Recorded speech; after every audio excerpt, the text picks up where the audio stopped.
Good day everyone, especially to Ma'am Hayden. I am Aljugal Farben Peña and presenting my groupmates. Paktawin maglasang Pizarro no kumaoyas pahuta Razol Sumuinli. And today's video, we will talk about the 9 elements of digital citizenship. This will present to inform you positive steps that you can take with your digital footprints in order to respect and protect yourself as well as to connect to others safely in the digital world. The technology world is a busy place that keeps changing. As we observe nowadays, digital world has so much negative impacts to the netizen. Commonly cyberbullying, plagiarism, hacking, human trafficking, phishing, aggression, etc. It's because of using too much technology and internet inappropriately. Especially lack of knowledge about the etiquette of social media life. So there are 9 elements of digital citizenship. Some of these elements relates to you more outside the walls of your school, while the other elements directly relates to you how you use technology in school. The decision that you make as a digital user can impact your world for your future. What is digital citizenship? Someone who develops the proper skills to effectively and responsibly participate in the digital world. Digital citizenship refers to the responsible use of technology by anyone who uses computers, the internet, and the digital devices to engage with society on any level. A digital citizen refers to a person who has the knowledge and skills to effectively use digital technologies to communicate with the others, to participate in society, and create and consume digital content.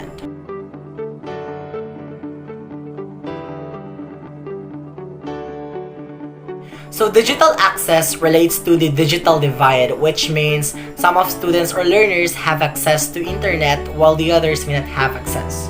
Because of socioeconomic factors, not all students will be able to access internet. Most of us take for granted our access to the internet. At school, we are provided with opportunities throughout the days to access internet or technology.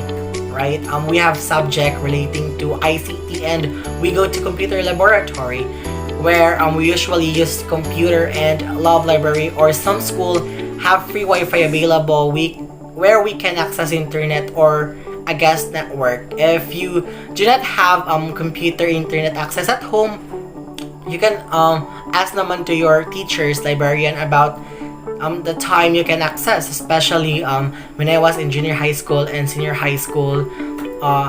Gabiin ako muli just to access internet to make my assignments, or I can use computer for making PPT presentation or video presentation.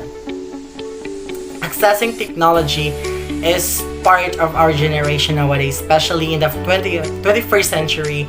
People more engaged in technology, most especially it is very helpful to students for developing their skills in digital world and to use it in real world.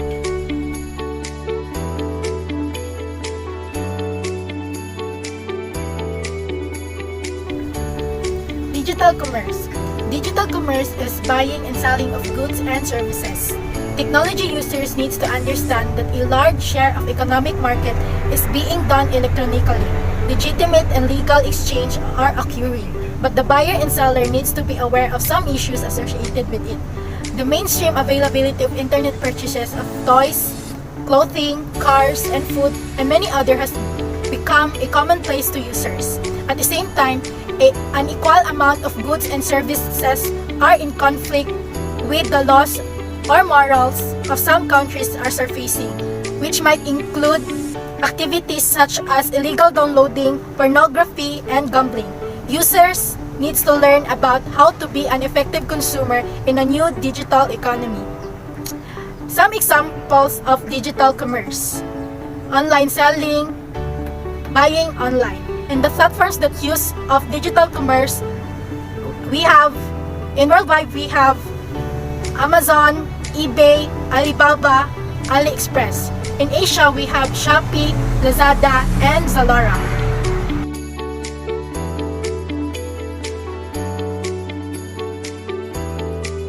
Hi, my name is Shiner Noko, and today I will be talking about digital communication. So as we all know, we are no longer in the past century or in the old days. In other words, we are already in a 21st century wherein technology is very much rampant, right? And there's actually lots of inventors that use it to invent lots of things like technologies. And we all know that technology definitely helps us a lot, and it makes the things that we do in our daily basis more faster and easier. One of the best examples for this is our way or our form of communication to someone. For instance, we wanted to write or to send a letter to someone that we love. However, for it to send, we'll have to wait for about how many days or a week, I guess, for the receiver to receive the letter that we wrote. However, by the use of technological communication or digital communication, in just one click, we can now send it and the receiver can now read it immediately. We can also like see them, their appearance, or like talk to them personally through video call. So we can totally say that technological communication or digital communication definitely help us a lot.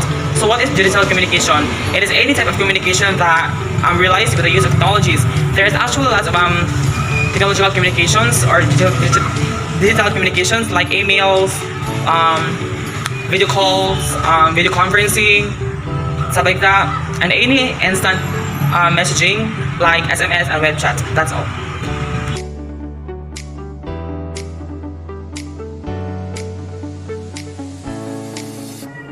My name is Rin Bailey, and the topic assigned to me is digital literacy.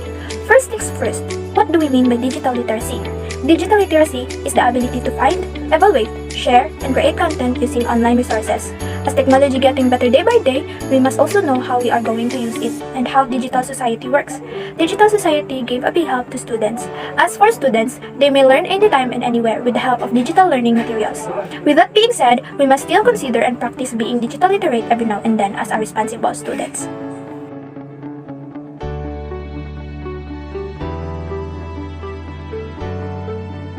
Digital etiquettes. Technology use often to see these are one of the most pressing problems with daily digital citizenship. We recognize inappropriate behavior when we see it. But before people use technology, they do not learn digital etiquette. That is appropriate conduct. So digital etiquette is one of the most pressing problems on dealing with digital citizenship because people use technology, they do not learn digital etiquette rule before. So the rule of digital etiquette is use respectful language, share with discretion, don't exclude other, choose friend wisely, respect people, privacy, check before reposting. What is digital etiquette or etiquette? It is the electronic standard of conduct or procedure that proper and rules of conduct while using technological advice and integrating with others.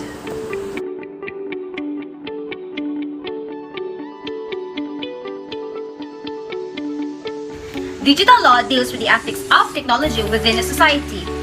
Unethical use manifests itself in the form of theft and or crime. Ethical use manifests itself in the form of abiding the laws of society. Users need to understand that stealing or causing damage to other people's work, identity, or property online is a crime. There are certain rules of society that users need to be aware in an ethical society. These laws apply to anyone who works or plays online.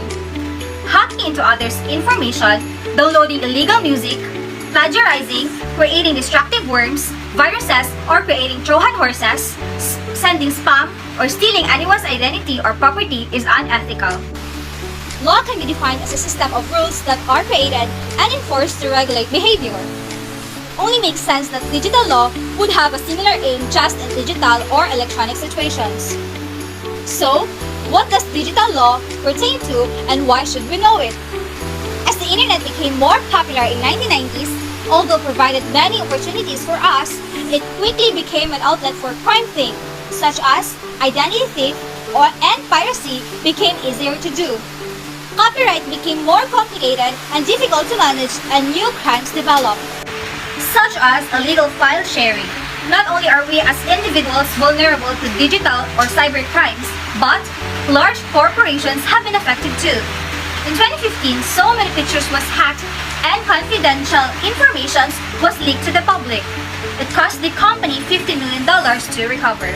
So, what do we need to do about it? Educate yourself on digital and practice legal and appropriate technologies and protect yourself and make sure that your information is secured.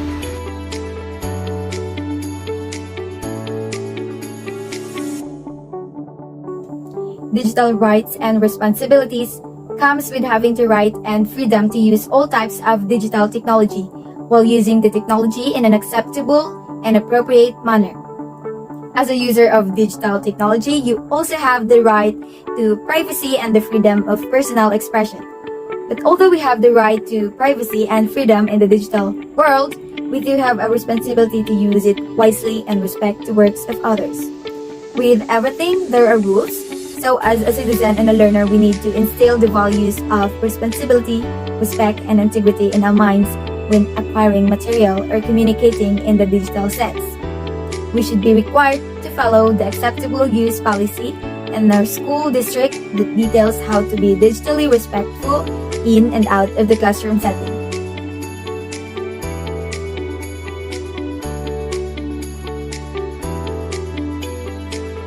Digital health and wellness, physical and psychological well-being in a digital technology world. Eye safety, repetitive stress syndrome, and sound ergonomic practices are issues that need to address in a new technological world. Beyond the physical issues are those of the psychological issues that are becoming more prevalent, such as internet addiction. Digital citizenship includes a culture where technology users are taught how to protect themselves through education and training. We all know that technology is important to us because it is a source of information, but in the name of our mental and physical health, we need to be responsible to use it, and also we need to know our limitation to protect ourselves in sickness.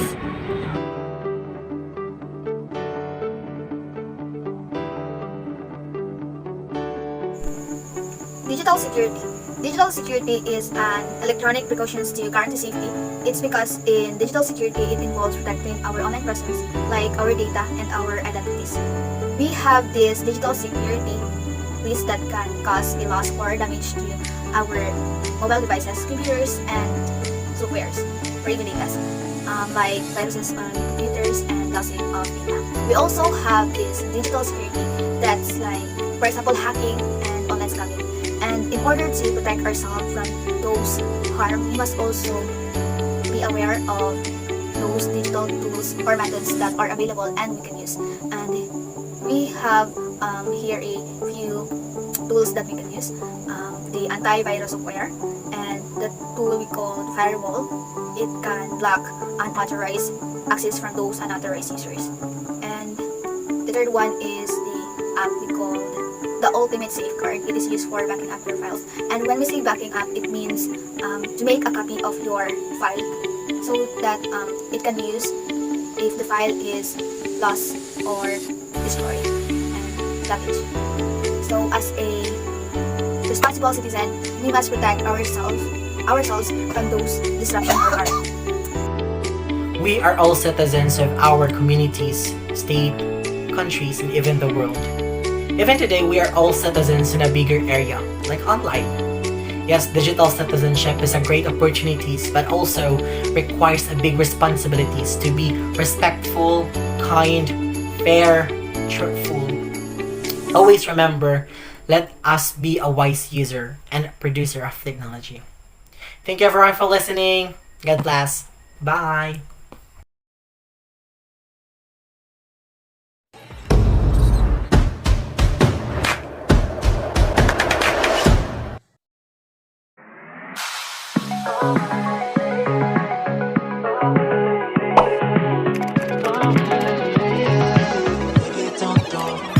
Just like me, it's a good thing.